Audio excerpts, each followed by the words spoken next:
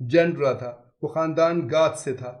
گاتھ ان مشہور وحشی قوموں میں سے ایک قوم تھی جنہوں نے روما کی زبردست سلطنت کو تخت و تاراج کر دیا تھا۔ گاٹھ ایک ایشیائی قوم تھی جس کی دو شاخیں ہو گئی تھیں، ایک اسٹروگاتھ مشرقی گاتھ، یہ ابطالیہ پر مسلط ہو گئی، اور دوسری ویزی گاتھ مغربی گاتھ جو اندلس پر حکمران ہو گئی تھی۔ شاہ ڈینڈرا ویزی گاتھ سے تھا۔